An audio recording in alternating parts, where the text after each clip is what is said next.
Good morning to Black Women's Health Podcast. I am Dr. Rahman, and I am very happy to say that I have a very special guest with me today, Miss Lorene Cary. Welcome.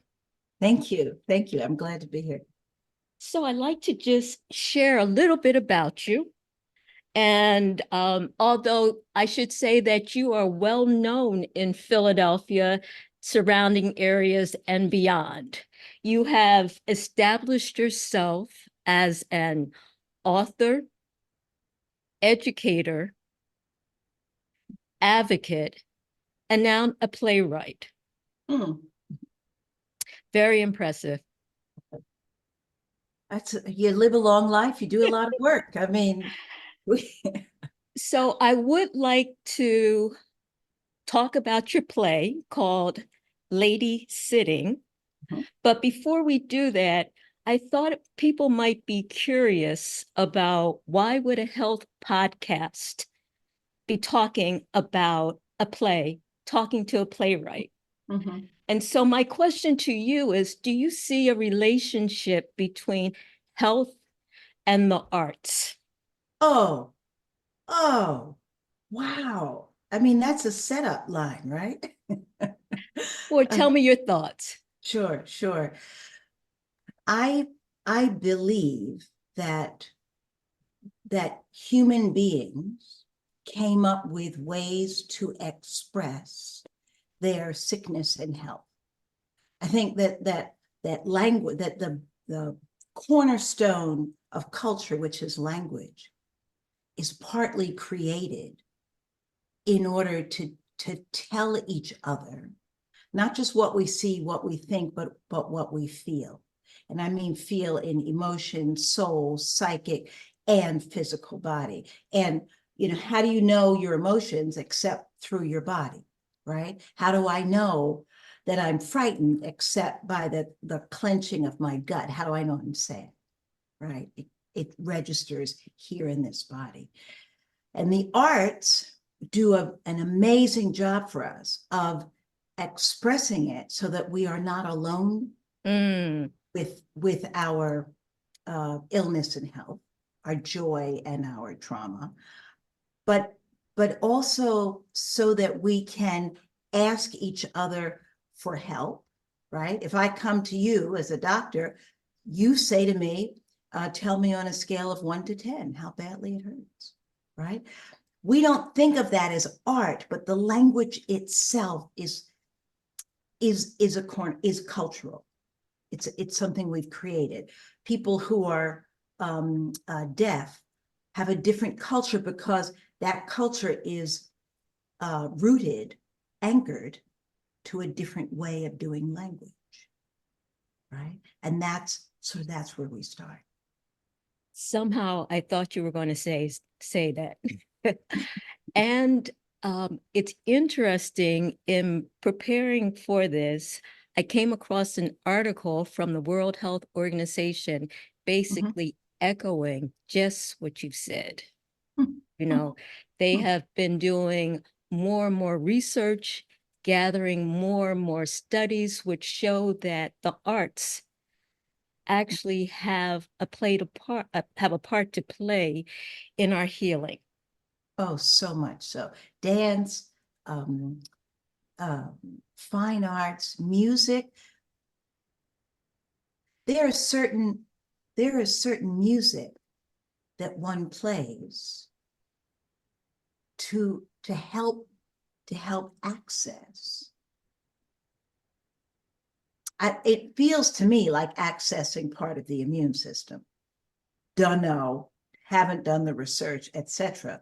But I think there's music, there are paintings that we are called to that help us move ourselves to our best selves. Yeah.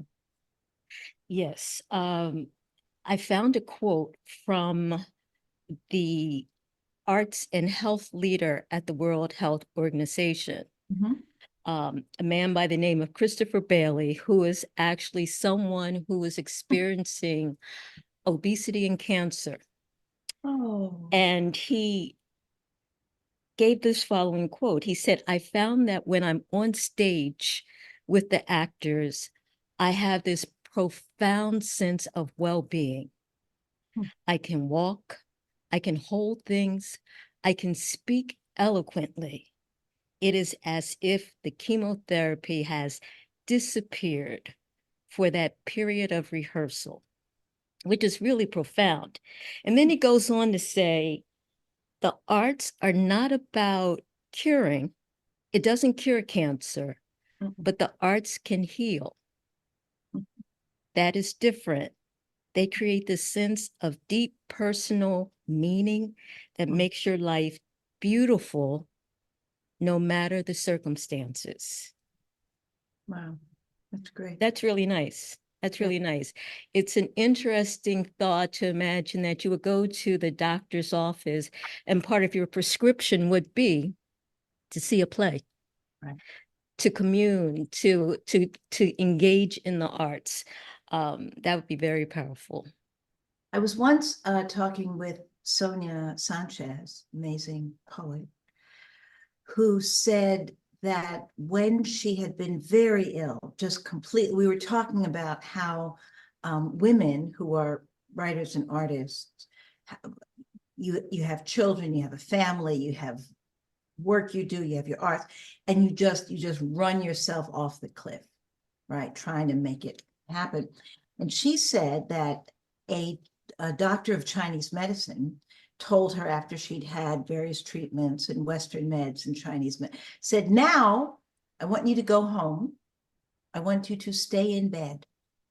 Don't get out, go stay in bed.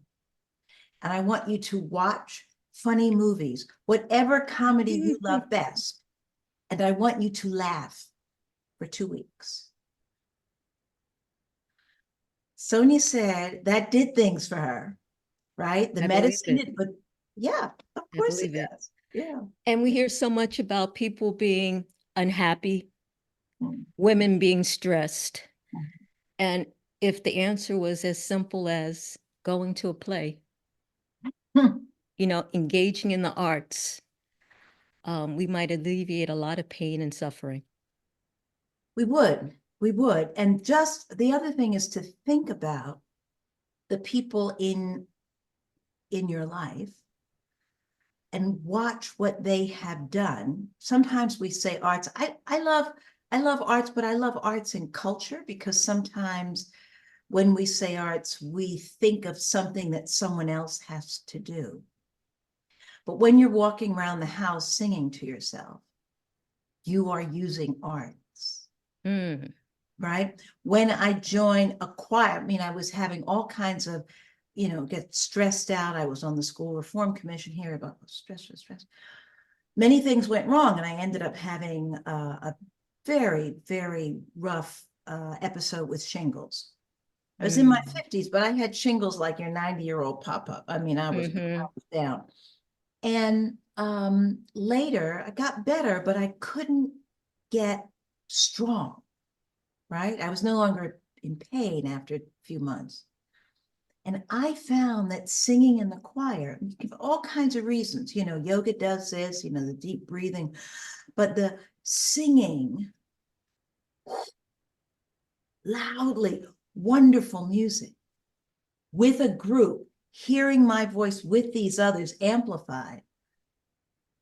After a few months, that made me stronger. It was healing. It also helped with my cure. Yeah. It's empowering to know that our health is actually in our hands. It's not really in the doctor's office, and it's not necessarily in the bottle or the pill. We have a lot more power in our healing than what we assume that we do. Yeah, we do. All right. So tell me about Ladysitting. That's an interesting title. What does that mean? It was the word we used when my grandmother came to live with us. She was 99. She had been diagnosed on hospice. So we expected that Nana would be with us for maybe 6 weeks to 6 months, right? Tops. I mean, she had degenerative heart disease, everything. She was 99 years old, and everything was failing. So we said, okay, come with us. Nana she wanted to live in her own house. She had stayed in her house. She was tough. She was going to do it. So let me interrupt you. She had been living alone up until this point. Oh, yeah. This is age 99. Oh, yeah. Oh, yeah. Yeah. Now, was she independent? My sister joked that she said, you know, Nana's independence is going to kill you. but you know, we went over, my dad went over, I went over, my sister went over, we all went over regularly, but Nana lived in her own house, in her own 2-story neo-colonial house in suburban New Jersey. She worked and she drove herself till she was 94, till she had a car accident, and said to me as I was driving her to work one morning, she said, honey, what do you think about me getting a new car? Oh, man. please, no. So when Nana came, that independence changed because of the illness, because suddenly she was not capable, so she was not solitary. She was not able to be alone in the same way. So someone was with her. And we said, well, Nana, Laura will come in. My older daughter will stay with you. She had been out of college for a year. So she said, I don't need anybody to babysit me. Why? And so we came up with the word ladysitting. We're not babysitting, Nana. We're lady keep you sitting. company. We're ladysitting. She had one of those things that happens. She had a bladder infection or urinary tract infection, could not get rid of it, going down, down, down. In the hospital, the social worker talked to me and said, we cannot send her home. So the choice they offered was going to some sort of nursing or assisted living, or going to a relative. Given that choice, Nana said, okay, all right. She didn't want to. And I think in her heart of hearts, she hoped or expected that I would, on the down low, just take her back to her house and ignore them. Nana wasn't big on authority of other people to determine our lives. Okay, so this is where things get very interesting for you. Yeah. So now she's in your home. Right. And how does life change for you? Everything changes, because what I expected was that Nana would require about the same amount of care as she had required at her house. That is, we went in the evening, had supper together, and that was fine. In fact, there was a hospice nurse who came regularly. Nana's anxiety about the approaching death increased. We needed to have someone there to care for her when we were at work and daughter was at school. It was not at all the same. Her needs were very much more. And emotionally, I was surprised that she wanted and needed. So that's more. interesting. Had you not realized the need before, or did something change as a result of her coming to live with you? Something changed as a result of the hit she had, the hospitalization, and her relationship to her own mortality changed. I was trying to figure out how to do it in the play, and I had to create a character who is dead, who comes to her and talks to her, because she had, fended it off and said, that's for somebody else, that's later. But now she had gotten closer and she knew it was coming. Was she willing to speak about it? No. Did you try bringing it up and having a conversation. I had done before. Mhm. Nana's response was, you talked to me so much about death that you made me feel ill. I couldn't sleep last night. I was getting better. So you became a caregiver, and your family, members of your family became caregivers. True, true. And that's a really hard role. It is. I mean, I can, I don't want to give too much of your story away, but I can relate to the part in your book where you recount you were trying to reinstate her insurance. Oh, And you were, calling early, and you were speaking to person after person after person. And I'm reading this and I can just so relate. And then there's the part where they put you on hold after an extended, unfruitful conversation. And when they, connect with you, you say, while I've been on hold, I've Googled your location, I've booked a flight, and I am prepared to be there tomorrow. Now, no. What? This afternoon. This afternoon, even better. I hollered. I mean, because I was like, this is somebody I can relate to. She has the true caregiver experience. Yeah. Amazing. And Amazing. now I had to cut that from the play. Oh, Right? that was It's in the book. Oh, that was so funny. I mean, I think I was in a public place where I just laughed out loud because you say, she understands. She's my people. This is very real. This is very, very real.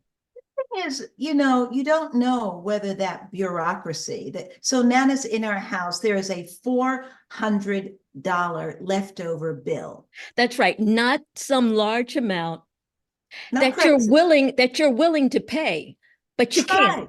Can't. It has to come from that insurance company. Yeah, just that has not said, we're logical. not paying it. We're Yeah. not paying it.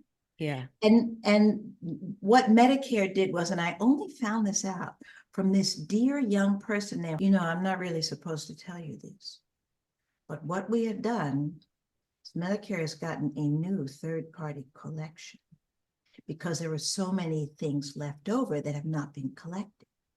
You unfortunately have gotten caught in the middle of that because there is this, what you have to get is you have to get that insurance company.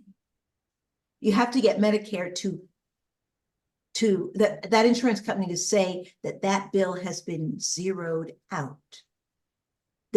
He said, those are the words, write it down. Those are the words that must come to us. Because that's what's on the chip. And if it doesn't say that, then you're in trouble. Thank God for that one person. That one person that will sometimes shine the light on the situation. Otherwise, it's just so frustrating.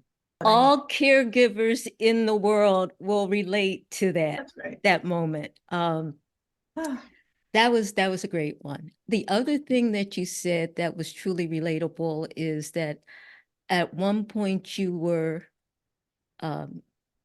seriously considering putting her in a home, but you said there could not be any restraint used on your Nana. Many of us are caregivers, and it's a struggle. It's a struggle for us in many ways. And I think you were very eloquent in sharing all the different aspects of it, the frustrations, the fatigue, and everything that goes along. Also, just wanting to be there, feeling like you want to be there, and sometimes feeling like you're not enough. Oh, definitely. Definitely feeling. Because the thing is, what you're trying to do is continue at this point to every stage of life that's critical. is an opportunity to deepen our intimacy. It feels urgent, right? To tap into, to feel it, to deepen that intimacy. How did you feel about your role changing with Nana? Before she was the adult, so to speak, and that changed. Now she used to take care of you. Now you were taking care of her. This role reversal. What I learned was it wasn't a reversal, that I was doing caretaking, but she was as much an adult. All of the ways in which she was an adult had concealed, as they say in AA and STEP, all the various STEP books, conceal the adult child within, conceal the parts of us that are not yet thoroughly grown. Say that again. Some of us have grown up and we have parts within ourselves that are not adults, but adult children. Places where our own trauma have not healed, places where that we protect, right? That we don't let other people in because we're not healed. I learned those places. I learned my grandmother said, nobody ever tucked me in. And it wasn't about me taking care of her. It was about her loss of her mother at 6 or 7 years old. I had experienced that part of her as the part that gave extra nourishment to us as children. But I didn't know where it had come from. And I didn't know it was a wound. All I knew was that she was indulgent and luxuriously indulgent of us as children, and then stepped back when we were grown. Now I started to understand why. You understood that she was indulgent to compensate for what she did not receive as a child? Yes. Then why would she pull back when you were grown? Because when you're grown, you want a different relationship with her. You don't just want luxurious indulgence. You don't just want an ice cream cone and to play with. You want to talk back and forth. And she didn't want that. Because the indulgence and the luxury also means control. So this is very interesting because one of the things that you were quite, for lack of a better word, honest about is you were trying to describe her as she is, or not to make her seem better or worse, to show the positive and the negative aspects of her personality and saying, this is who she is. And that's powerful because the message that I'm getting behind that is that we're human, we're fallible, but we are still lovable, even with all of our, yeah. So that was very powerful. There is another point in. Can I interrupt there? Sure. I want to do a follow-up there because that also, it's a memoir and it means it's my memories, but it's also, who am I when that person will not respond the way I want? Absolutely. When I'm going to grow up. Absolutely. Because this journey is a journey of two people. I mean, your Nana was looking at her mortality or coming to terms with that. And you, as a caregiver, or we as caregivers, have to come to terms with many things. Our own mortality. We have to come with the ability to look at a person and see them not as perfect, to see their to see the mistakes, to see the problems, but still be willing to love and care for them, even when we're tired, even when they're not on their best behavior, even when we're not on our best behavior, and so it is an experience. It's almost like a birthing process to the afterlife, and so, which brings me to another point. There was another point in your book that really stood out for me. And this is when you have been taken care of for a fairly long time.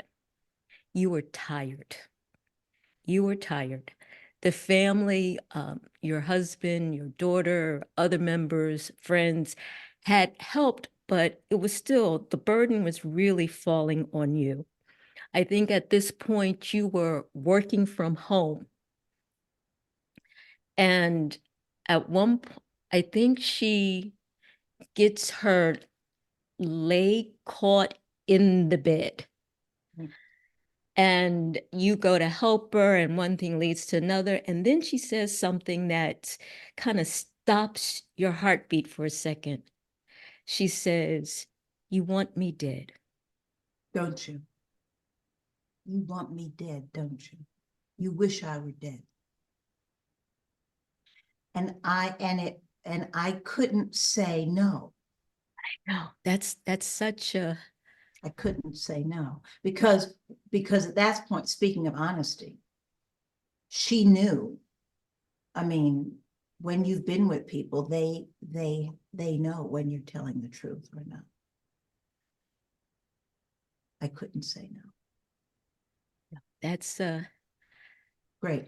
And that's a very powerful moment, because there's a part of you that's tired and you wonder how much longer. How much longer?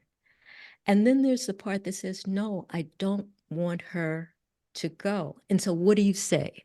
And so I'm not going to say your response or what happened, but that was a moment. That was a very powerful moment. The other moment made me laugh out loud. This one made me pause and reflect. Well, what I hope is that the play, like the book, will do that, which is what we do with each other in all relationships, but particularly in caretaking and moving toward death, where you laugh together and then you're devastated and then you're angry and then you're frustrated and then you laugh and you make each other laugh. You understand what you understand that you have lost capacity at this moment. Speaking of art, I mean, everything hurt, right? There's this moment where every joint, where the inflammation is out of control, where everything hurts. Old people used to say, if you don't say it out your mouth, your body's going to say everything hurt. Yeah. And you start leaning harder and harder. I leaned on my husband. I leaned on my sister. I leaned on my kids. I hated myself for leaning on my kids. Yeah, I mean, and then there is the anger. I guess that's the best word. Yeah. You're feeling like you're losing your life. It's like, well, what about me? What about me? I have a life. I have things that I want to do. I have places that I want to go. And you struggle with this balance of how do you do everything? How do you keep it all together? Or you deny that you are struggling. I mean, I don't know if you can deny. I mean, caregivers know it's hard. Caregivers know it's hard, but many caregivers never say, I want for me. Many of us never say that. We just feel it without daring to think it. Or our bodies will say it. Like you said, amen. We'll have the high blood pressure. We'll develop the obesity. It will express itself in some way. Right. Absolutely. Right. Absolutely. So I don't think I'm ruining in by saying we know how it ends. Nana dies, but there are the moments in between. which make the difference. And that's just always the case. It's the moments in between, because we know the end for all of us. We're going to die. We're going to die. All right. But it's like, what happens in between? In between. And then you share the bittersweet memories of Nana, which was very, very moving. Very moving.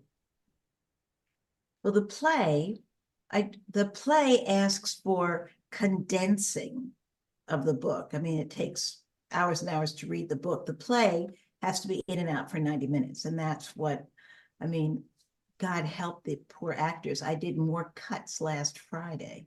Oy vey. I mean, they're learning, they're doing, but the idea is how do you distill, take the grapes of life, make it into wine for the book, Absolutely. and then you distill it some more to get a little bit of cognac Yeah. as a play. Yes. Right? Yes. That process I didn't realize how hard it would be to distill it again. When Arden said to me, "Oh, the memoir is great. Will you make a play?" I said, "Yeah, sure." But since then, since they asked in 2020, when theater shut down, my husband died. Sorry. And to write him in the play, in the year that he died, was a whole nother thing. It was a whole nother thing. Oh my. It was a whole my. So getting back to, I mean, but there's more to this than just the memoir. There's a opera. Yes. which is very interesting, because I don't think I've ever heard of this occurring before. If you could just tell us about an opera and what a libretto is, that would be really interesting. Sure, it's just a 30-minute piece. It's called a recital opera. And I did it at the end of a residency year with the American Lyric Theater. They run a program called the Composers and Librettists Development Program. And they take people who have written and composed in other forms and just focus in on how to do opera. How do you collaborate? What's a fine libretto?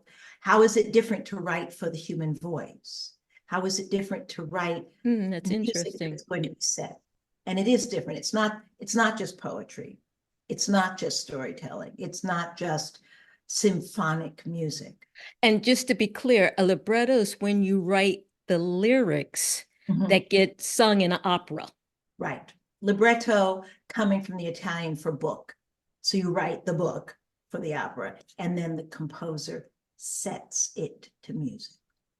And the two of you have to be like this on that work in order for it to shine. Yeah. That's an interesting process. It is. It is. It's a dance. It's lovemaking. It's sharing. You really have to be together. A lot of times when opera doesn't quite work, it's because the two haven't agreed on the work versus my words versus your music. Like, you have to agree on that work. So first we have the words, and then you present the words to the composer, and then the composer comes back with the music.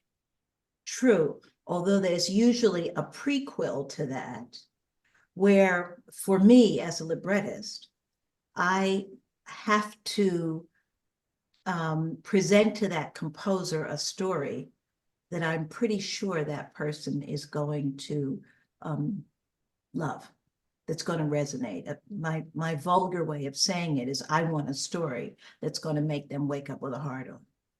Like that, they have to be, or they'll start reading it, and sometimes they'll actually start hearing the music.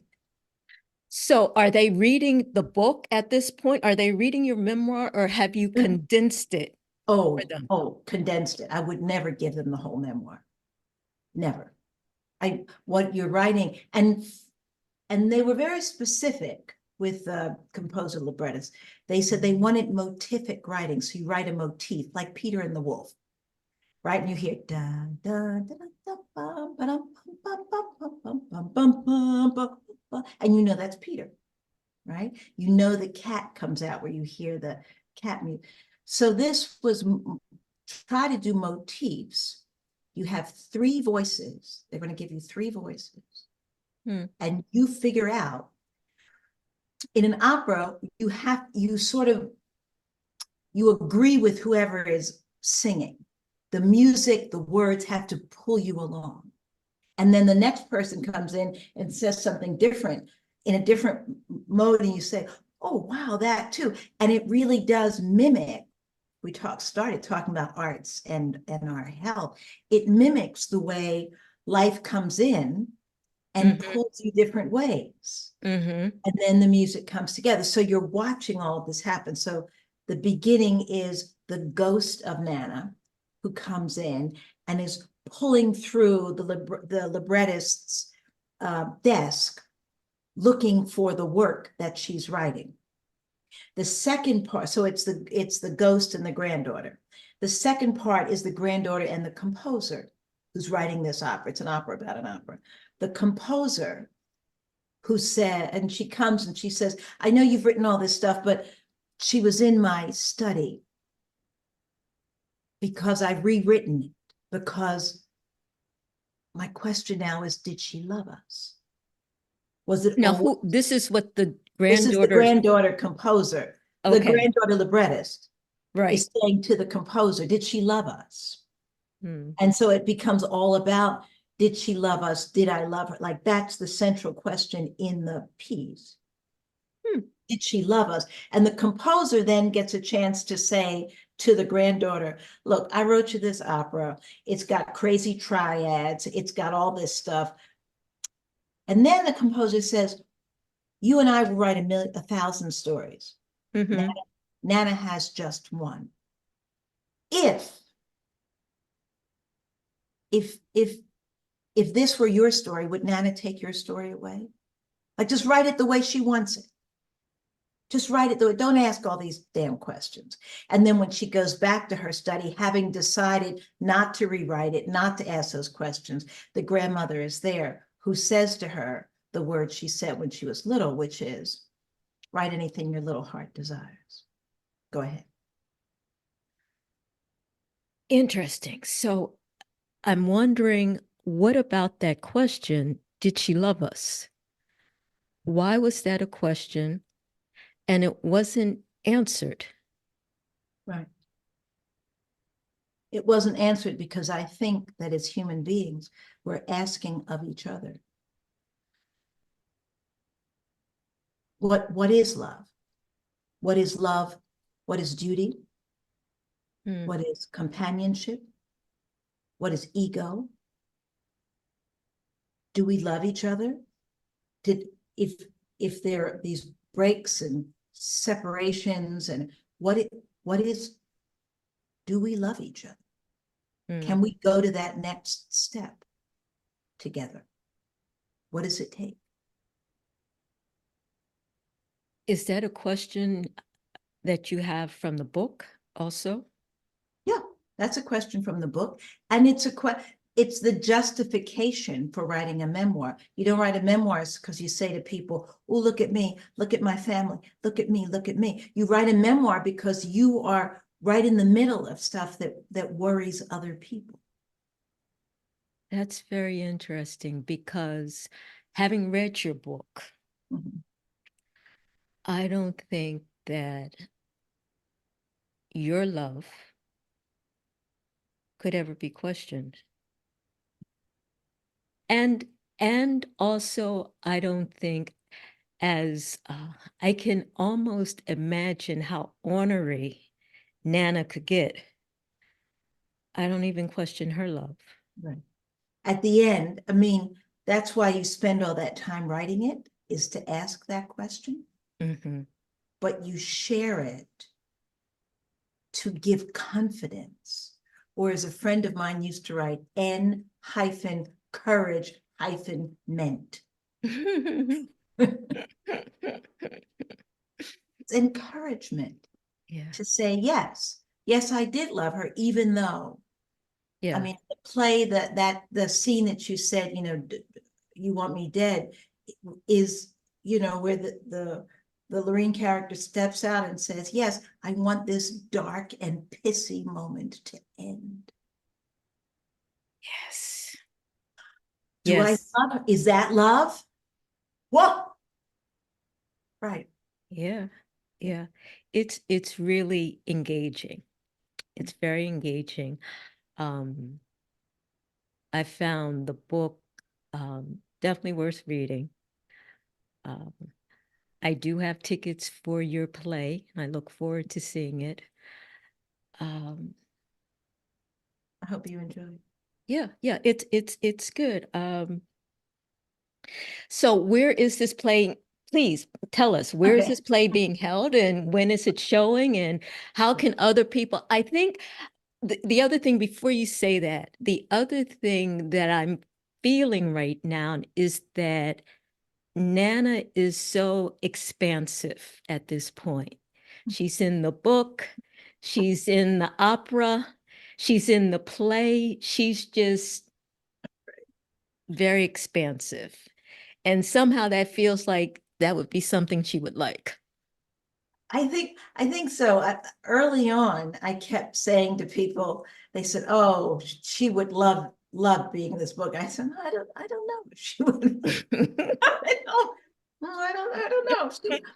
Um, but uh, there is a deep respect in paying attention to someone, and I've paid attention to her in this way because I needed to learn.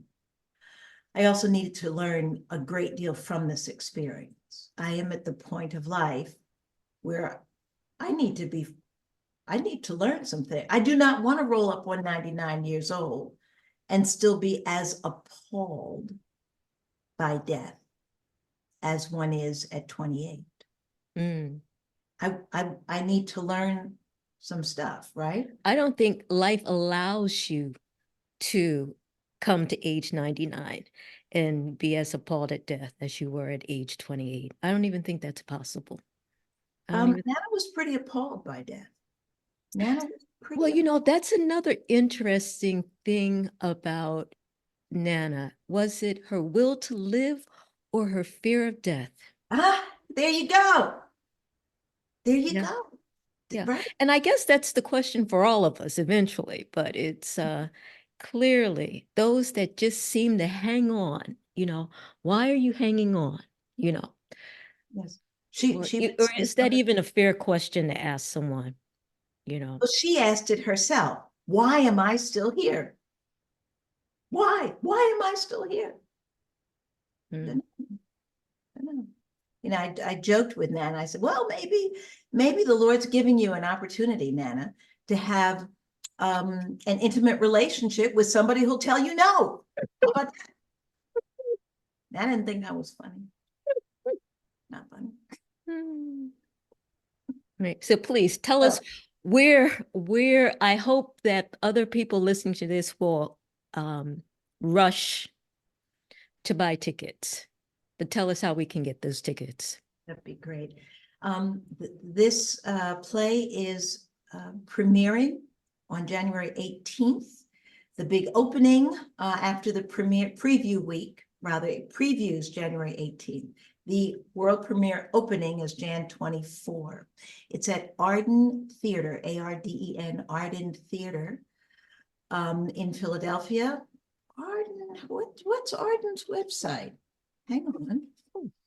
I had it earlier. It is Arden Theatre and .com. .org. .org. .org, and they do theater with the RE. So ardentheater.org, you can get tickets there. You can get tickets by looking up their phone number and calling the box office. That's fine too. If you happen to live in Old City, you can stop by and pick up a ticket. Their box office is open most afternoons. Okay, so it's running from what are the dates? What are the dates again that the play is running? Jan 24 through 24th. Feb 25. Okay, you're a busy lady. Yeah. Yeah. If we sell out, my last play was extended into March. So if we sell out, then I think they have a little room to extend it. Fantastic. Yeah. Fantastic. I hope people come and see it as a prescription for themselves. We could all use some healing. So I should put that on that you as the doctor say. Absolutely. I am prescribing it. I think for every caregiver, I mean, because sometimes you feel in this process that you're all alone. No one can even appreciate how hard it is. And that's what you did. You put it on paper and you expressed it. And it was like, yes, yes, the conflicting emotions, the stress, the fatigue, the weariness. Yes. And Thank the you for joy that. and the Thank you. thank Thank you. you for that. It's a pleasure talking to you. I'm delighted. I'm very grateful to have been on here. Thank you so much, dear.